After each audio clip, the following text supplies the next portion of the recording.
Slash POV. Mommy, akala ko po wala ka pa. I had a bad dream. Ayoko na matulog ulit nang hindi kita katabi, Mommy. Pwede ba akong tumabi sa'yo? Sumbong ni Danica sa akin nang mapagbuksan ko ito ng pintuan. Tinignan ko ang paligid ngunit siya lang mag-isa ang pumunta dito. Wala siyang kasama. Oo naman. Kinabig ko itong papasok sa loob at saka sinarado ang pintuan. Pasimple ko sinulya pa ng ilalim ng kama kung saan nandoon si Dustin. Hindi na maipinta mukha nito nang magpakita siya sa akin. Dinilaan ko na lang ito. Alam ko nabitin na naman ito. Buti nga sa kanya. Mabuti na lang pumunta si Danny dito. Mommy, bakit ganyan ang suot mo? Naubusan po ba kayo ng pantulog? Kagad akong humanap ng palusot. Oo anak. Mas komportable kasi ako kapag ito ang ibalot ko sa katawan ko. Pilit ng ngiti ang iginawad ko. Nakakapagsinungaling ako dahil sa kumag na Dustin na ito. Inantok na po ako, Mommy. Pwede niyo na ba akong tabihan habang haplos yung hair ko? Oo naman, baby. Tatabihan ka ni Mommy. Sige na, humiga ka na. Pinahiga ko sa Danica sa maliit kong kama na kanina lang ay pinagsaluhan namin ni Dustin. Kasyang-kasya lang talaga kaming dalawa ng anak ko. Tumaliko dito sa akin pagkatapos nitong humiga. Tinuro niya ang kanyang ulo para haplusin ko. Hinaplos ko ang buhok niya banda sa kanyang noo. Gustong-gusto niya kasi ang ganito kapag matutulog na siya. Nang makatulog na ito, ipinikit ko na rin ang aking mga mata. Ngunit minulat ko rin ang may kumalabit sa aking tagiliran. Nakalimutan ko nandito nga pala si Dustin sa ilalim ng kama ko. Nang lingunin ko ito isang malagkit na tingin na sumalubong sa akin. Hindi ko inaasahang hihilahin niya ako patayo sa kama. Dustin! Halos mapasigaw ako. Buti na lang tulog mantika si Danny. Kahit na anong ingay, hindi yun magigising. Pero na lang kung nananaginip ito. Hindi ko kasi inaasahan bigla na lang akong bubuhatin ni Dustin mula sa kama at marahan na inilapag sa sahig. Nakahanda na pala siya at may nakalatag na kumot sa sahig. Nahandahan niya akong inilapag doon at saka sinunggaban ng halikang aking leeg at dibdib. Pagkatapos nitong tanggalin ng kumot na nakabalot sa aking katawan. Napaungol ako. Nabot niya naman ang kiliti ko. Ang aking bewang. Tumayo muna ito at tila model na nagubad sa aking harapan. Napalunok ako nang unti-unti kong nasilayan ang hindi dapat na makita. Nakafocus lang ang paningin ko sa kanya kaya hindi ko na malayang nakalapit na pala siya at dinaganan niya na ako kaagad. Sino ba naman kasi ang hindi mapapatitig sa laki noon? Pinatong niya sa kanyang balikat ang aking mga hita at saka ito nagsimulang ang kinina ko. Masakit ang buong katawan ng magising. Halos ayaw akong tigilan ni Dustin kagabi. Masakit din ang perlas ko kaya naghintay muna ako ng ilang minuto bago muling gumalaw. Pagtingin ko sa akin tabi wala na si Dustin. Mukhang lumabas na or bumalik sa kwarto niya kagabi. Hindi ko na alam kasi nakatulog na ako dahil sa pagod. Nang sulyapan ko rin sa Danica, wala na rin ito sa kama. Mukhang lumabas na. Hindi man lang ako ginising. Pumasok ako sa banyo at naligo. Maaga ako naligo dahil dumikit na yata ang amoy ni Dustin sa katawan ko. Habang nasa ilalim ako ng shower ay ninamnam ko pa ang labi ko. Hinaplos ko ang labi ko habang inaalala ang nangyari kagabi. Nag-init ang pakiramdam ko. Kagat labi kong iniling-iling ang aking ulo. Ano ba itong mga pumapasok sa isip ko? Bakit yung pangyayari kagabi ang laman ng isip ko? Paglabas ko ng banyo, nagbihis na kaagad ako. Sinuot ko ang backless top at maong na shorts. Paglabas ko'y dumiretso ako sa dining area. Naririnig ko ang boss ni Danica. Mukhang abala ito sa pakikipag-usap. Nang tuluyang makapasok sa dining area, doon ko lang nakitang kausap niya pala ang kanyang lolo, sa Don Felipe. Maaga yatang pumunta dito si Don Felipe. Napakatalino talaga ng Leo Princess ko. Siyempre po, mano po ako sa inyo.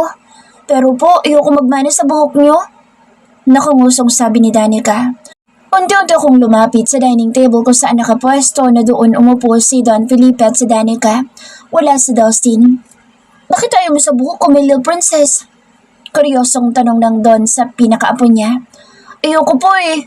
Kunti lang po kasi buhok niyo sa gitna. Inosente naman na sagot ng anak ko. Munti ka na ako matawa pero napigilan ko pa. Nang lingunin ko ang tabi ko habang naglalakad ako. Si Dustin ang nakita ko. Nagkasabay kami naglalakad palapit sa dining table. Yay! Nandito na si Mom at Daddy! Masayang sigaw ni Danica. Nginitian ko si Don Felipe at binati ito ng good morning at hinalikan ko naman si Danica sa kanyang pisngi. How about me? Kaagad nalaki ang mga mata ko nang biglang humirit si Dustin sa harapan pa ni Don Felipe. Hindi man lang ito nahiya. Kiss mo rin daw si Daddy, Mommy. Sinabayan naman ni Danica ang hirit ng daddy niya. Hindi ako nakagalaw. Nakatitig pa ako kay Dustin at nagdadalawang isip na halikan siya sa pisngi. Ngunit huli na nang gumalaw ako ay gumalaw na si Dustin. It's okay if you don't want to kiss me. Ako na lang ang hahalik sa'yo. Sa harapan ni Manang Isay, ng anak ko at no Don Felipe, hinalikan niya ako sa lips. Napako ako sa aking kinatatayuan. Kung hindi pa nagsalitang muli si Danica, hindi pa ako gagalaw. Pinagila ako ni Dustin ng upuan. Naninibago ako kasi hindi niya naman ginagawa iyon. Dahil basta nangyari sa amin kagabi kaya nagbagong pakikitungan niya sa akin. Nang makaupo ay nagsimula namang magsalita si Danica. Mommy? Napatingin ako sa anak ko. Sinuyod ko rin ang tingin si Dustin at ang Don. Nakikinig lang sila sa susunod na sasabihin ni Danica. I heard you screaming last night.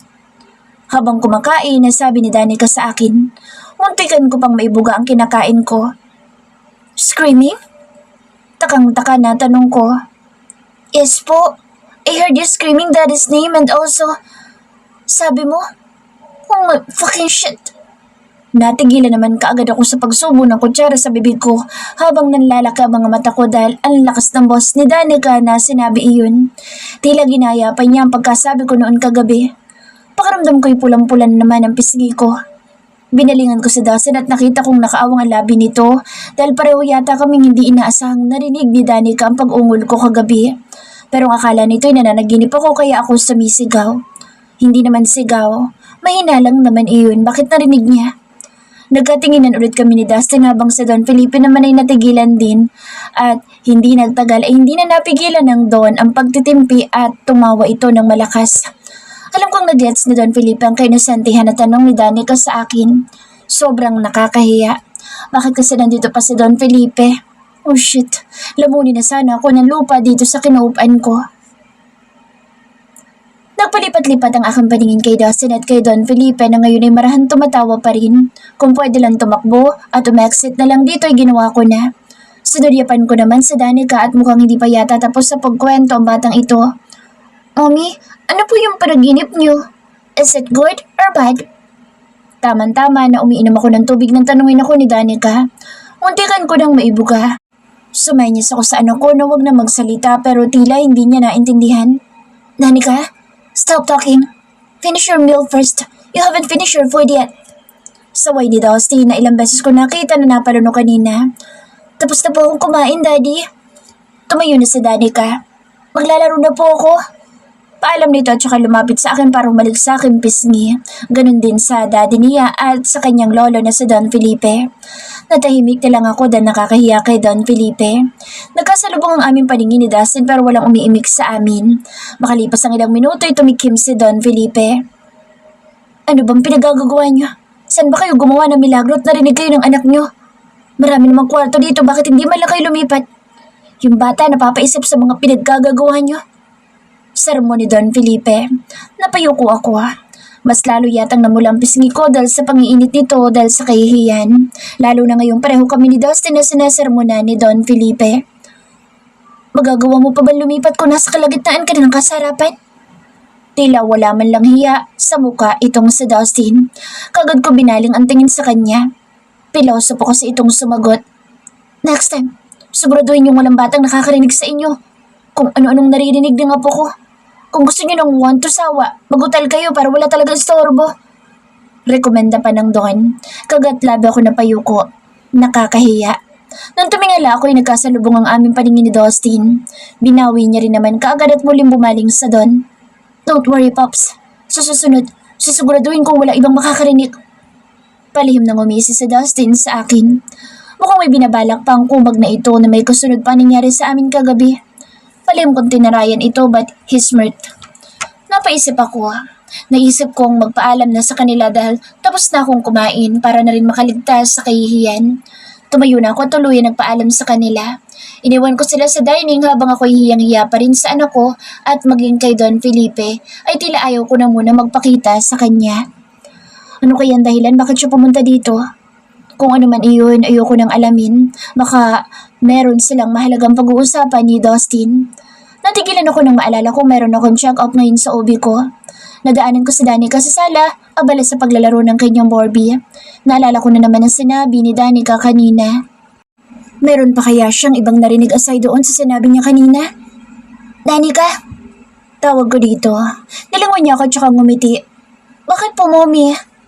Dahan-dahan ako lumapit sa kanya, tinawakan ng kamay niya para paupuin. Kailangan ko malaman kung meron pa ba siyang narinig. Danny?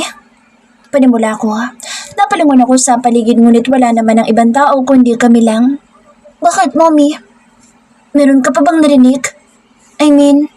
Napangiwi ako. Ano pa mga narinig mo na sinasambit ko sa panaginip kagabi? Nakahinga ako ng maluwag ng umiling si Danica. Wala na po, mommy. Yun lang pong narinig ko. Oh my fucking shit. Nanlaki ang mga mata ko nang bigla nalang sambitin iyon ni Danica. Kaagad kong tinakpan ang kanyang bibig. Inulit pa talaga. Sa po ang noo ko pagkatapos kong bitawan ng pagtakip sa kanyang bibig. Aray naman, mommy. Bakit niyo po tinakpan ng bibig ko? Reklamo nito. Huwag mo na ulit sasambitin iyon. Paalala ko sa kanya. Nag-puzzle naman kaagad ang reaksyon niya. Bakit po, mommy? Basta. Okay po, sabi niyo eh. Very good, baby. Munti ko na namang makalimutan na pupunta ako ngayon sa OB gynae ko. Danica, sasama ka ba kay mommy? Saan po, mommy? Hindi pa niya alam na magkakaroon na siya ng kapatid soon, kaya surprise na lang muna. Hindi ko pa sinasabi sa kanya kahit noon pa. Gusto niya na ng kapatid para daw meron siyang kalaro. Magpapacheck up sa mommy. Sagot ko. Kaagad itong tumayot, dinamaan ako gamit ang kanyang palad. Wala naman kayong lagnat, mommy. Bakit ka magpapacheck up? Kailangan lang ni mommy na magpa-check up sa doktor every month para maging healthy sa mommy. Sagot ko na lang. Pero, mommy, pwede bang hindi ako sasama? Gusto ko po kasi maglaro eh. Napakamot ito sa ulo. Napangiti naman ako. O sige, ikaw bahala. Ayaw mo ba talaga sumama? Pangungulit ko pa. Umiling-iling ito habang nakanguso. Okay, may iwan na kita. Magbibihis lang si mommy. Paalam ko saan ako at umakyat na sa itaas para tahakin ang kwarto ko. Ngayon ko lang naalala na tawagan si Kuya Harold. Pagpasok ko sa loob ng kwarto, kaagad kong hinanap ang cellphone ko. Ang lakas ng kaba ko. Sa wakas makakausap ko na si Kuya. Kaagad kong denial ang number ni Kuya Harold pero walang sumasagot. Kuya, bakit hindi mo sinasagot? Halos magasgas na yata ang screen ng cellphone ko dahil sa paulit-ulit kong pagdial. Bakit ayaw sagutin ni Kuya? Bagsak ang mga balikat ko na umupo sa kama. Nanubig ang mga mata ko. Excited na ako marinig ang boss ni Kuya Harold pero wala naman palang sasagot. Ganun ba ako kamalas? Gusto ko lang namang marinig ang boss ng mga taong mahal ko. Pinunasan kong aking pisngi kung saan nagkalat ang luha ko.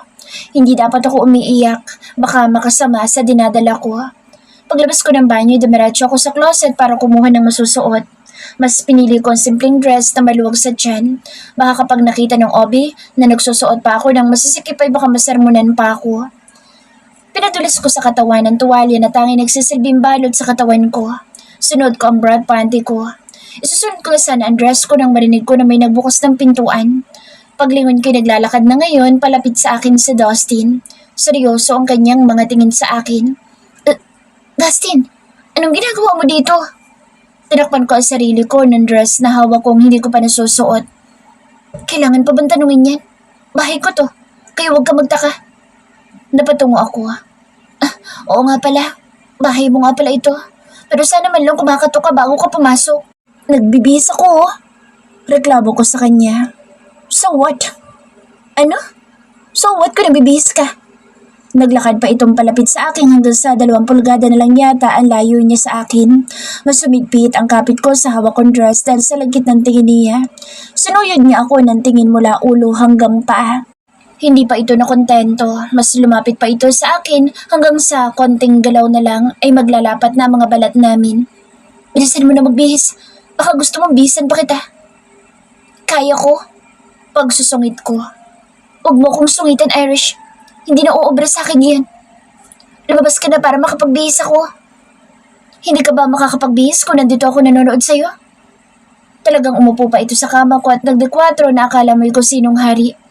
Napailing na lamang ako at saka naglakad patungo sa banyo. Kahit ilang beses nang may nangyari sa aming dalawa, hindi pa rin ako makapagbihis sa kanyang harapan. Paglabas ko, hawak niya na ang cellphone ko. Dali-dali ko itong nilapitan para kunin ang phone ko pero mas inalayo pa niya ito sa akin. Itinaas niya ang kanyang kamay at saka ngumisi. Dustin, akin na yan. Give me the password. Sinamaan ko siya ng tingin. Bakit ba nangingilam ka ng phone ng iba? Para malaman ko kung may ka-taxmate ka. Sagot niya. Ano naman sa'yo kung may ka-taxmate ako? As if naman na may pakialam ka. Hindi ba't bibilang ang dahilan kung bakit ako nandito? Nakipagtitigan ako sa kanya. Umigting ang kanyang panga. I think you forgot my rules, Irish. As long as you are here in my house, you are not allowed to talk to other men. Now, give me your password or else. Pananakot dito sa akin. Or else ano? Pangahamon ko. Are you challenging me? Ngayon ko na-realize na nakadaga na pala ako sa kanya habang nakaupo siya sa kama. Lumikot ang aking mga mata. Bago pa niya ako hatakin ay gumalaw na ako para umalis sa ibabaw niya pero huli na dahil nahatak niya na ako at kaagad na kinubabawan. Now that I'm on top of you, what do you think I'm going to do with you? Sunod-sunod ako napalunok. Dustin, umalis ka na dyan sa ibabaw ko. Tinula ko siya pero hindi ko magawang alisin siya sa pagkakadagan sa akin. Hanggang sa maramdaman kong unti-unti kong nadadama ang kanyang hininga sa akin dibdib. Napapikit ako at tinintay ang paglapat ng labi niya sa akin. Naadik na yata ako sa labi niya dahil hindi ko na nagagawang magreklamo. Ilang segundo na ako nakapikit ngunit walang labi na lumalapat sa labi ko. Ang hindi ko inaasahan ay hinaplos niya ang hit. Nababaliw ka na ba sa haplos ko, Irish? You don't know how to say no now. I opened my eyes as I pushed him. He laughed. Nababaliw ka na ba sa akin, Irish? Muli sabi niya. Hindi. Kagad ako umalis mula sa pagkakahiga ko sa kama at inayos ang aking sarili. Nakakahiya. Niloloko tuloy ako ng lalaking ito. Ako na muna ngayon maghahawak ng phone mo hanggat hindi mo sinasabi sa akin ang password dito. Hindi ko ito ibabalik sa'yo. Dustin naman! Inis na reklamo ko. Nagsimula na itong maglakad palabas ng kwarto ko. I'll wait for you downstairs. I'll take you there, Obi. Nakatalikod na bili niya sa akin habang naglalakad palabas. Natulala na lamang ako habang nakaawang ang labi ko. Ilang segundo lumipas bago ko nagawang gumulaw at mag-ayos ng aking muka. Pagbaba ko ay nadatnan kong tila balisa na sa kinaupan sa Dustin. Pinagmasdan ko muna siya habang nakaupo sa couch na paulit-ulit tinitingnan ang wristwatch nito. Tumayo ito nang makita ako. Napatitig pa sa akin bago tumikim. Hindi ko man lang nakuha mula sa kanya ang phone ko. Tara na. Pagyaya ko sa kanya. Ihatid lang kita sa ubi mo. Aalis din ako kaagad. May importante akong pupuntahan. Hintayin mo na lang ako. Sandali lang naman. Susunduin pa rin kita sa ospital. Nagkakaintindihan ba tayo, Irish? Tumangu-tangu na lamang ako. Ikinabigla ko na ipulupot niya ang kanyang mga braso sa braso ko. Natigilan ako at napatingin sa kapwa namin braso. What? Kailangan bang nakapulupot ang braso mo sa braso ko habang palabas tayo ng bahay mo? So? Hinayaan ko na lamang siya. Hindi naman naalis sa mga maid sa bahay niya ang pagbubulungan ng mga ito. Ang sweet talaga ni senyorito. Rinig kong tila pabulong na sabi ng isang maid sa kasama niya, ngunit rinig ko naman. Nasaan na nga pala si Don Felipe? Tanong ko kay Dusty nang makalabas kami at papasok na sa kanyang kotse. Umuwi na. Pumunta lang naman yun dito para makita si Danica. Ganun ba? Natahimik na lamang ako na makapasok kami sa kanyang kotse. Kaagad na pinaharurot ayun ni Dusty na tila nagmamadali. Nang makarating sa ospital ay sinamahan pa rin naman niya ako sa loob. Akala ko kasi aalis na siya kaagad pagkatapos niya ako ibaba sa ospital pero hindi. Ayos na ako dito. Hindi mo na ako kailangang ihatid sa loob. No, gusto ko makilala at makita ang obi mo. Mas taon na pa itong naglakad sa akin kaya sumunod na lamang ako sa kanya. Tanong ko sa front desk kung available na ba ang obi ko. Naku ma'am, not available po ngayon si Mrs. Pineda. May importante po kasi na pinuntahan pero nandiyan naman po si Mr. Cruz. Siya po pumalit kayo kay Mrs. Pineda. Sagot ng nurse sa akin. Napatingin ako kay Dusty nang kaagad na kumunot ang noon niya. Sa ibang OB ka nila magpa-check. Kaagad na sabi niya sa akin. Huh? Bakit? Nandito na tayo. Aalis pa ba tayo? Naguguluhang tanong ko sa kanya. Lalaki yung OB na titingin sa'yo, Irish. It's a big no. Hinatak niya na kaagad akong paalis ng front desk. Habang naglalakad kami narinig kong may tumawag sa pangalan ko. Irish? Napatingala ako at nanlaki ang mga mata ko nang makilala ang nasa harapan ko. Kaagad kong sinulipan si Dusty na ngayon ay kunot na kunot ang noo. No? Sambit ko. Nakilala ko kaagad ito dahil hindi pa rin nagbago ang kanyang muka. Kaklase ko siya noong high school. Hindi ko akalain doktor na yata siya ngayon. How are you? What are you doing here? He asked, smiling. Magpapacheck up sana ako sa OB ko kaso wala siya eh. I can check you now. I'm a gynecologist. Ako munang pumalit kay Mrs. Pineda for now. No. Kagad ako napatingin kay Dustin dahil sa bigla niyang pagsagot ng no. Oh, you're the husband? Tanong ni Dom kay Dustin. Saka ko inagong atensyon ni Dom para sa akin ito titingin. Hindi. Sagot ko ngunit sinaman ako ng tingin ni Dustin. Yes, I am her husband. Kagad na sagot ni Dee na nagpaawang sa labi ko. Bigla na lang hinawakan ni Dustin ang kamay ko kasunod ng pagpisil niya rito. Bumaba ang paningin ko sa kamay niyang nakahawak sa akin bago ko binalik ang paningin kay Dom. Walang kaalam-alam si Dom na pinag-inita na siya ni Dustin. Akala siguro na lalaking ito'y kamay ni Dom ang hawak niya. Kung makapisil naman eh. Kailan ka pa nagpakasal, Irish? Kasal? Napatingin ako kay Dustin. Hindi naman kasi kami mag-asawa. Hindi pa kami kasal. Hindi kami kasal. Sinungaling ng Dustin na ito. Ano ba naisip na lalaking ito at sinabi niyang siyang asawa ko? Last month. Si Dustin ang sumagot. Ewan ko ba kung ano nakain ng lalaking ito. Kanina pa sumasabat sa usapan namin ni Dom. Congratulations! Dom, congratulates Dustin. Kahit hindi naman totoo ay mukhang gagampanan ni Dustin ang kanyang pagsisinungalin. Thank you, but my wife and I had to leave. Paalam ni Dustin. Kaagad kong binawi ang kamay ko nang hilahin niya akong palayo kay Dom. Ano bang problema ng lalaki ito? Dustin, nakikipag-usap ako kay Dom. Tila pabulong na sabi ko sa kanya. Sinulyapan niya si Dom. Maging ako rin ay napatingin kay Dom na ngayon ay nakatingin din sa amin. Excuse me, hindi na ba tutuloy ang check-up mo, Irish? Medyo nakalayo-layo na kami kay Dom kaya medyo napasigaw ito. Naglakad pa itong palapit sa amin. Available ako ngayon. Pauwi na rin ako kaya free na ang check-up mo sa akin. Nakangiting alok ni Dom sa akin. Mas lalo lumakas ang pagpisil ni Dustin sa kamay ko. Nang sulyapan ko siya ay ang sama na ng tingin niya kay Dom. Muli ko binalik ang tingin kay Dom para tanggihan na lamang ito. Pasensya ka na, Dom, pero mukhang nagmamadali na kasang asawa ko. Next time na lang siguro. Pagsisinungaling ko na lamang. Gets kong ayaw ni Dustin na si Dom ang mag-check up sa akin. Sinasakyan ko lang ang sinabi ni Dustin na mag-asawa kami. Is that so? Oh well, there's still next time. I will be assigned here again. Nginitian ko na lamang ito. Salamat. Sabi ko dito. Sinulyapan ko naman si Dustin at hindi na maipinta mukha nito habang mariin niyang pinipisil ang kamay ko. I rolled my eyes and turned to Dom again. Sige, alis na kami. Salamat ulit, Dom. Nagpaalam na kaagad ako dito dahil baka sumabog na ang kamay ko sa lakas ng pagkakapisil ni Dustin. Nauna ako maglakad kay Dustin habang nakasunod naman siya sa likuran ko. Hanggang sa matanaw na namin ang kanyang kotse. Ilang hakbang na lang. Saan na tayo ngayon? Natigilan ako sa paglalakad at parang wala sa mood na hinarap si Dustin. Magbago ka ng Obi. Ayoko nang babalik ka pa doon. Dinaanan niya lang ako at siya na ang nauna maglakad. At bakit naman? Kung alam ko lang na magkakaganito, hindi na lang sana kita pinasama. Naiinis na sabi ko sa kanya habang nakasunod sa kanyang likuran. Bigla itong tumigil at tumarap sa akin kaya napasubsob ako sa kanyang mabangong dibdib. Nang tingalain ko, ito'y nakakunot na ang kanyang noo. Bakit? Para ang lalaki yun ang titingin sa'yo? Mas mabuti na rin na sumama ako. Mga tingin pa lang na lalaki yun alatang may gusto na sa'yo. Halata sa boss nito ang pagkainis. Ano naman kung may gusto sa akin sa Dom? Single ako. Anong masama doon?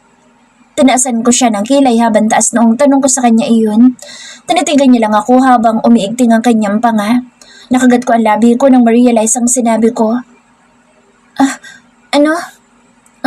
Ang ibig sabihin, wala akong boyfriend. Pwede akong magpaligaw sa kanya. I let out a low moan. I didn't finish speaking when he suddenly claimed my lips violently while holding my waist with one hand and his other hand on my jaw. Naramdaman ko na lang ang pag-angat ng mga paa ko sa semento. Magkalapat pa rin ang aming mga labi habang buhat-buhat niya ako. Naramdaman ko na lang na inilapat niya na ako sa upuan ng kanyang kotse. Hindi ko man lang namalaya na naipasok niya pala ako sa loob ng kotse niya. Pinakawalan niya ang labi ko, tinitigan ako habang nakadagan siya sa akin. Umatras siya para isara ang kanyang kotse. Bumalik siya sa pagkakadagan sa akin at nagkatitigan kami. Napalunok ako habang nakatingin sa kanyang gumagalaw na Adam's apple. Nakatukod naman ang mga kamay ko sa dibdib niya at handang itulak siya kapag Hahalikan niya ulit ako. Subukan mo magpaligaw sa iba. Irish. Banta niya. Bakit? Anong gagawin mo? Matapang na tanong ko. Sa halip na sagutin ako, inilapat niya lang ang kanyang labi sa leeg ko at tinalagan ako doon.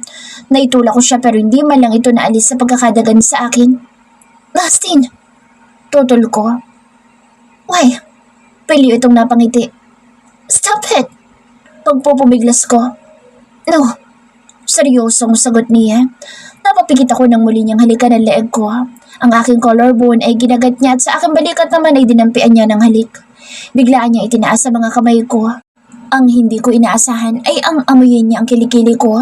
Napapikit ako at nakakakiliti. Natawa ako na magtagal ang labi niya sa kilikili ko. Baliw na talaga lalaking ito. Ang hindi ko pa inaasahan ay andampian niya ng halik ang kilikili ko na parang nanggigigil. That's what you'll experience with me, honey. Kapag nalaman ko nagpaligaw ka sa iba. Bulong niya sa akin tenga at marahang kinagat ito. Napapikit na naman ako. Paano mo malalaman kung may naliligaw sa aking iba kung hindi mo makikita? Pakikipagtitigan ko sa kanya. Naningkit ang kanyang mga mata. Are you really challenging me, Irish David? Hinaplos dito ang buhok ko. Kapag ginawa mo iyan at kapag nalaman kong nagpapaligaw ka sa iba, hindi ka na makakalabas. I'll tie you to bed until I fuck you again and again. Seryosong sabi nito habang hinahaplos naman niya ang hita ko. Napalunog ako and at the same time napaliyad ako nang muli niyang pagapangin ang kanyang kamay. Hindi ako nakaimik, tanging titig lang sa kanyang iginante ko. Habang siya naman ay nakatitig sa labi ko at bumababa pa iyon sa cleavage kong nakalantad sa kanyang harapan. Bumaba ang kanyang mukha at hinalikan iyon. Napapikit ako at kumuwala ang mahinang halinghing. Bakit ba ako napapaungol? Minulat ko ang isa kong mata nang tumigil ito. Nadisappoint ako na bigla siyang umalis sa ibabaw ko. Shit, Irish. Ano ba yung mga nasa isip mo? Gusto mo bang may mangyari sa inyo dito sa loob ng kotse? Nagbalik ako sa aking katinuan at kaagad akong bumangon mula sa pagkakahiga. Inayos kong aking sarili at ang buhok kong nagulo. Nang sulipan ko sa Dusty, nakangisi na ito. Ang gwapo ng kumag na ito. Bakit ang gwapo niya na ngayon sa paningin ko? Ngayon ko lang yata na-appreciate ang kagwapuhan niya. May panlaban naman palang kumag. Have you realized how handsome I am, Irish? Dustin said, smiling at me. In your dreams. Inirapan ko ito at umayos na ng upo. Don't worry, it's not just in a dream because it will also happen in a reality. Tche! Inis ng uso ko sa kanya. Nabigla na lamang ako nang halikan niya na naman ako sa labi. Smack lang kaya mabilis ang halik. Dinampian ko pa ng aking palad ang labi ko at nainis na tumingin sa kanya. Don't worry, honey. Your anger now will turn into a long moon tonight. He winked at me. Naginit kaagad ang pisngi ko. Muli ko na naman itong inirapan ngunit palihim akong napangiti. So, let's go. Pagyaya niya habang nakatingin sa akin. Sa inis ko sa kapilyuhan niya ay hindi na ako umimik pa. Dinala niya ako sa isa pang private hospital. Malapit lang din sa ospital na pinanggalingan namin. Tinatahak namin ang bago kong ang OB. Hindi pa nga sana tutuloy ulit si Dustin dahil lalaki ngunit buti na lang kararating lang ng isang OB na babae kaya hindi kami natuloy na umuwi. Akala ko ba may pupuntahan ka? Tanong ko sa kanya habang nilalakad namin ang pasilyo ng ospital. Uunahin ko ba ang lakad ko kasi sa babae nagdadala sa anak ko? I secretly smiled. I felt that he is not only worried about the baby, but also about me. I didn't say anything until we reached my OB's room. Papasok na sana kami nang pagbukas namin ay nakasalubong namin si Kuya Aaron. Parang nalaki ang aming mga mata. Si Kuya Aaron? Anong ginagawa niya dito? Kuya Aaron?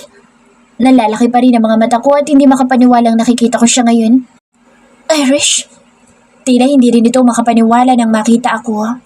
Dahil sa sobrang tuwa ko ay bigla kong niyakap si Kuya Aaron. Matagal ko itong niyakap. Pinaghiwalay na nga lang kami ni Dustin. That's enough, Irish. Kung makayakap ka naman kay Anderson, parang ayaw mo nang kumuwala. Puna ni Dustin na kaagad ko sinamaan ang tingin. Masama bang yakapin si Kuya Aaron? Siyempre, masaya lang ako dahil nakita ko siya ngayon. Anong ginagawa niyo dito? Tanong ni Kuya Aaron. Check up. Sagot ko. Check up rin ni Ali. Sambit ni Kuya Aaron. Mas lalo ako na-excite dahil narinig ko ang pangalan ng best friend ko. Si Ash, nandito siya? Halos maisigaw ko pa iyon. Yeah, she's inside. Nang sabihin iyon ni Kuya Aaron ay kaagad akong pumasok sa loob. Hinayaan ko na lang sila sa labas. Nadatnan kong nakahiga si Ashley habang may fetal Doppler sa tiyan nito, habang nakatingin sila sa fetal heart rate monitor. Irish? Tila na-surprise si Ashley. Pareho lang naman kaming dalawa. May magandang pangyayari din naman pala ang pagtanggi ni Dustin sa kabilang ospital. Dahil kung hindi siya tumanggi, hindi ko pa sana nakita si Ashley.